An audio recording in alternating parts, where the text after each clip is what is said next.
Hello, and welcome to another Fallout 76 video. In today's episode, we're looking for nuclear waste, and we're here at the Kanawa Nuka-Cola plant. I found you can sometimes get 4 to 6 canisters of nuclear waste on one run through the plant. You may need a hazmat suit here as you run in. I soaked up a few rads coming around that little bend. So all you have to do is head around here to the main entrance.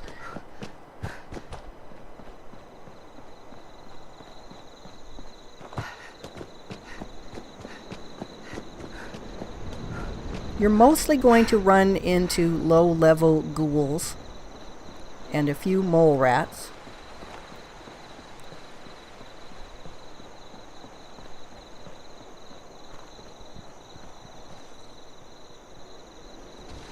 I cannot emphasize enough to not waste ammunition on low-level NPCs. I let these three duke it out, and then I can just kill off the last one.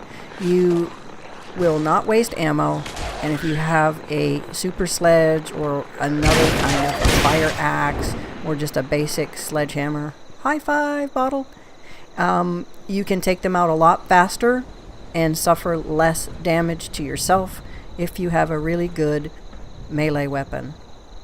So let's enter the plant and see what we can find.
So as you exit the tasting center little booths and room, there's this little room on the left.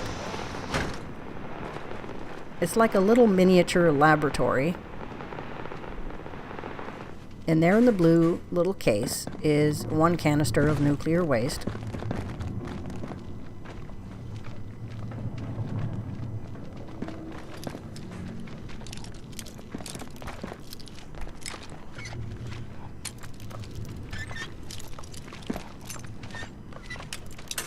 I was not on my best game on lockpicking on this run through, but I managed to get it on the second try.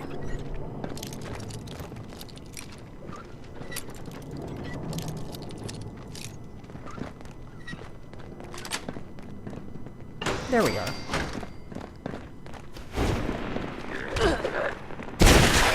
Okay, this room has the best selection. Usually you can get 2 canisters in here.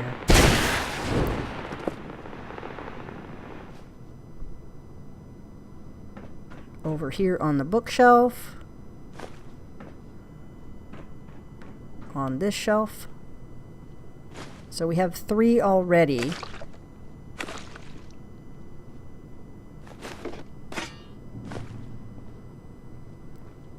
Usually between the 2 rooms you should walk away with about 5 or 6. This run was a little light.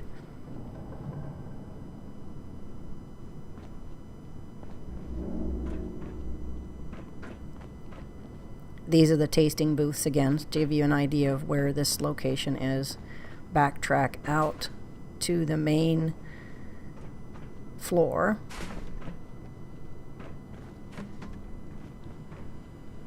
Let's take one last look around.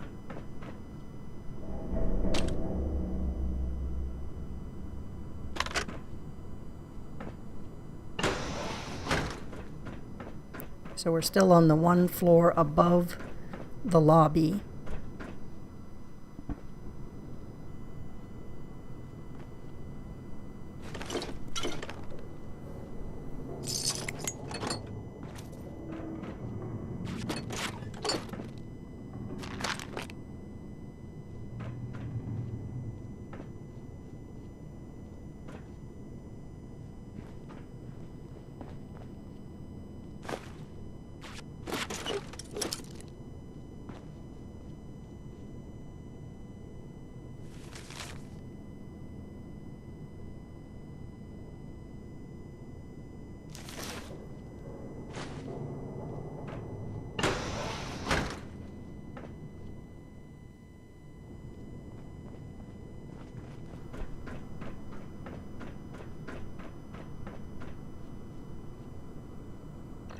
Just a quick look into the inventory, and we have our 3 nuclear waste.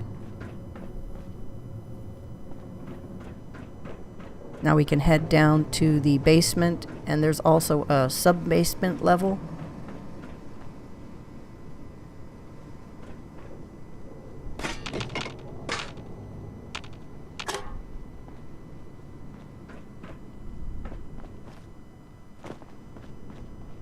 Heading down to the sub-basement level.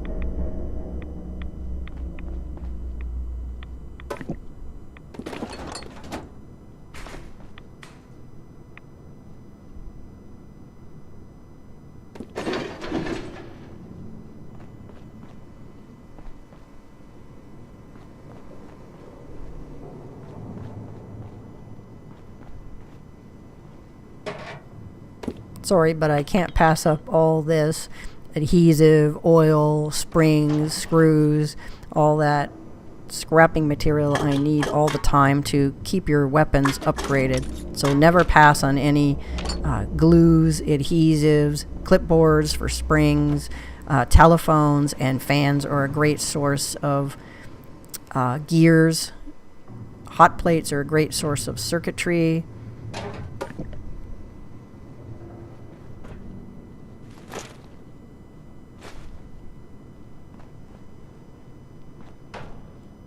Little bit of armor there.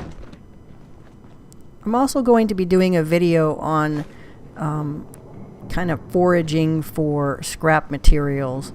And most of these buildings have a little workbench here that you can scrap everything. And when you scrap everything, you'll see that it kind of vanishes out of the tinker bench, but it still stays in your inventory. Oh, there's one more canister on the table here. All of the components are just broken down into your inventory from, say you pick up a fan, it'll break it down to gears and steel, and it reduces your carry weight. I did notice the ladder there, but it wasn't opening the exit to a roof.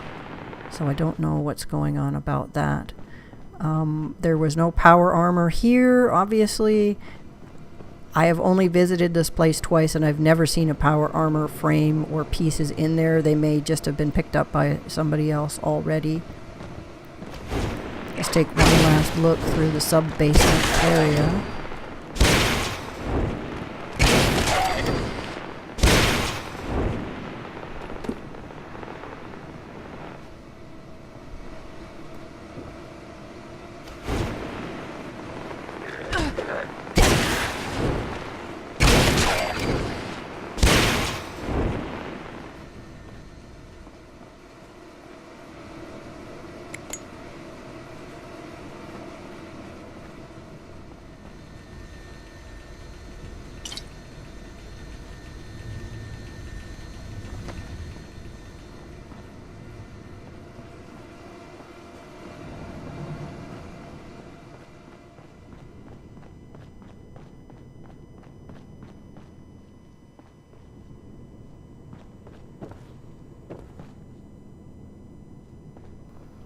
I think we've pretty much cleared out the basement and sub-basement levels.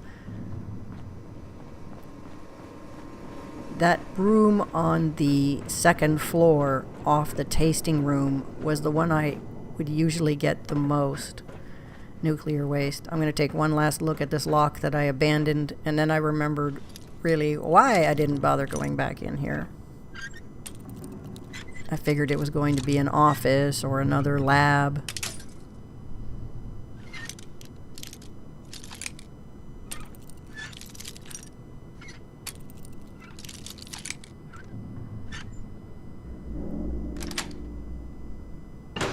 But it was another restroom, and it had nothing. So you can kind of skip that one. And we can bid farewell to Bottle and Cappy.